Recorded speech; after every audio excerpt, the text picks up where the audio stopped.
Yo guys, what's going on? Monix here, bringing you guys a new gameplay video here on the Gears of War Ultimate Edition on Canals.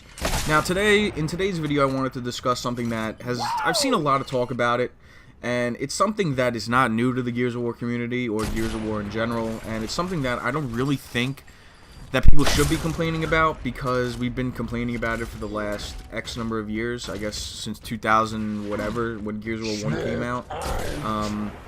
It's something that will plague Gears of War until they stop making the game, and that is weapon inconsistency.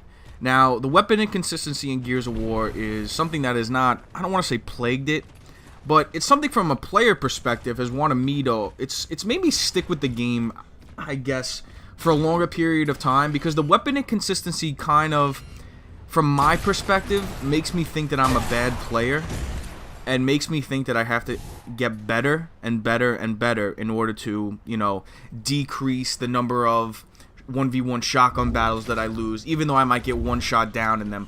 Well, let me see if I can get better in order to try and decrease that by, you know, strafing better and things like that. So that's where that weapon inconsistency for me is a good thing, and that's really the only one thing that I can think of. But it's definitely something that has caused a lot of rages, but maybe a lot of people are like me and they see it as something that they need to improve on. We'll use it as something, use it as a motive to get better, I guess you can say.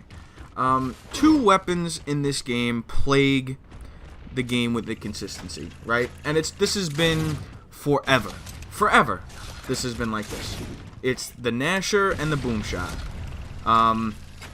Grenades, I don't want to say grenades, because grenades are, well, I'm only talking about Gears of War 1 here, by the way, but grenades are, they're not that powerful in Gears of War 1, so they're not going to be used that much, and if they are used, the splash radius is 1,000 times less than other games. But let's start talking about weapon inconsistency. Now, when Gears of War 1 first came out, I'm talking about 2006, 2007, whenever it came out, the first week of release, right? When everybody was playing this game online, playing the campaign, you know, this game was fresh out of the box. Everybody's Xbox 360 was fresh out of the box. The Lancer in this game was ridiculous. I'm talking ridiculous, right? The Lancer had to be hotfixed in order for people to actually continue to play the game, because people were threatening to stop playing the game if they didn't do anything to the Lancer. The Lancer was a 6 to 8 shot down from any distance away, right? That's non-active, by the way. That is non-active. That is ridiculous. That's not even fun to play. I was playing that first week, and I stopped after playing a couple games, because everybody would just run around, right, and just blind fire the Lancer. And it got to a point where it was so bad that they had to hotfix it. Now, the Lancer is easy to hotfix, right? Now, why is it easy to hotfix? Because you take X number of bullets in the code, and you say X number of bullets from this distance will down the person, right? So, say he's 20 feet away, right? 5 bullets will down him, right? There's only one bullet coming out of the barrel each time. So it's easy to set that number to how many bullets it will take to down him. Now, let's say he's 40 feet away, right? Now it'll take 7 shots to down him. And that's easy, again, because there's only one bullet coming out of the chamber at a time. Now, you might say with the boom shot, there's only one coming out of the time. But you have to realize that, unlike the Lancer, the boom shot has splash radius and explosion radius damage.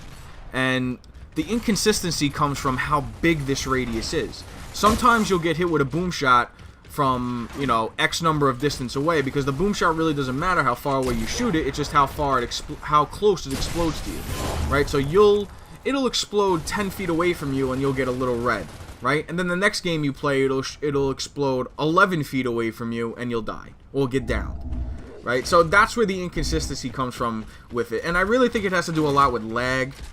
You know, the lag not properly showing where the boom shot actually landed, so you can't actually gauge where it's landing and, you know, how big the explosion radius is. That's why grenades really aren't that bad in this game, because the grenades, for the most part, they have a very small splash radius, so you don't really need to worry about them too much. You could just roll out of the way, and there won't be anything, won't be a big problem for you to to get away from them.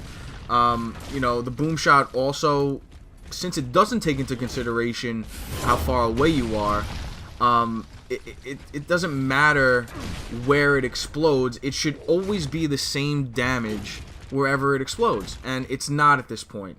In Gears of War 1, it was, you would, even if it exploded right at your feet, you would mostly get downed. You know, exploding someone with the boom shot in Gears of War 1 was not something that was very common. Now, in Gears of War 2, Gears of War 3, Gears of War Judgment, the boom shot would mostly explode you. It wouldn't down you. And that's the main difference from this game to other Gears of War games. In this game, the boom shot mostly downs you, even if it lands at your feet. Now, another inconsistency that arises is whether or not it downs you or explodes you. And this could be a very, very big difference in this game. Now, what I really think they need to do is they need to, I guess, fix the inconsistency of whether or not you get exploded or whether you get downed, based on how far away the boom shot hits you. And I really think that'll decrease some of the inconsistency that comes with the boom shot. Now, again, another weapon that's easy to balance is the sniper. Now, I'm not a big fan of the sniper bloom in this game, but the sniper bloom is something that's there in order to decrease the number of active downs by pop shotting. And for the most part it works, but then again it also decreases, I guess, the skill cap in this game, because, you know, pop shotting was an integral part of Gears of War 1, and it separated the good snipers from the bad snipers, I guess you can say. And it's easy, again, to balance because there's only one bullet coming out of the chamber, and if you miss that bullet, you're in a lot of danger, and you could get killed. And you have to switch to your other weapon, and that will, you know, that causes you to leave you exposed, and the other team can possibly kill you. And it's, you know, you guys get it. If you miss a shot with the sniper, it becomes a oh shit moment. Now, with the Gnasher, the reason why the Gnasher, let me first separate it from other guns in every other game, right? The Gnasher is very special to other guns in other games. Now, if you look at shotguns in, let's say, a game like Call of Duty, right? Getting a text. Let's say you get a shotgun in Call of Duty. You know, for the most part, that X number of shots will kill that person close range or medium range or whatever, right?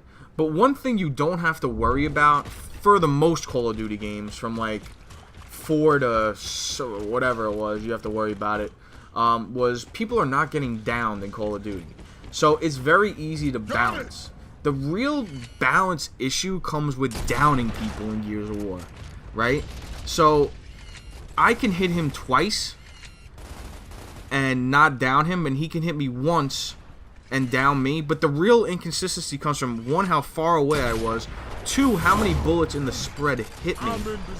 And in order to maybe decrease the inconsistency, they should, 1, I would say, decrease the spread of the shotgun, right? Because if you look at guns from Call of Duty, now I don't want to compare Gears of War to Call of Duty, because Gears of War is its own monster.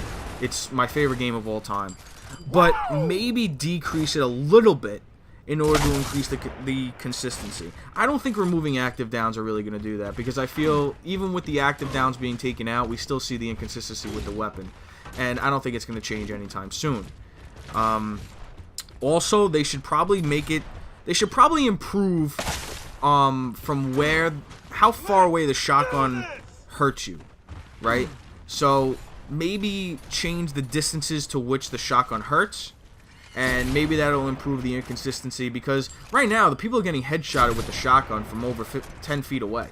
It's ridiculous. But then sometimes you'll hit them 5 times from 5 feet away and they won't get down, right? So the thing that plays into this inconsistency is the weapon spread, because it's the number of bullets in the spread that hit you is a big determination of how fast the person's going to get downed or killed, and also the lag. Now, the lag is unacceptable to me, right?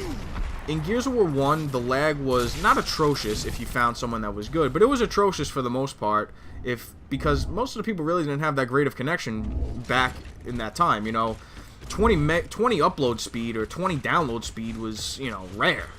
You know, today if you have 20 up, 20 down, it's pretty common. But back then it was not that common, so it was pretty hard to find a good connection. But it shouldn't be a problem now, but it still is, and that's where the real issue is. I really think that they need to You know, look at it, look at the inconsistency again and try to improve it. But it's something that's going to be in every Gears of War game. You know, but you also get the kids that say that they hit the guy 5 times, but they whiff 5 times. So that's also inconsistency from a personal standpoint of, yo, bro, I hit him 6 times. No, you didn't. You whiffed 5 and hit him once from 10 feet away. So, I don't know. I think it's a bit to do with both. I think it's a bit to do with over-exaggeration and, you know, having to improve the service. But then again, it's a beta, and I'm sure they're working hard on it. Anyway, guys, it's been Monix. Hopefully you guys enjoyed this video. Peace out.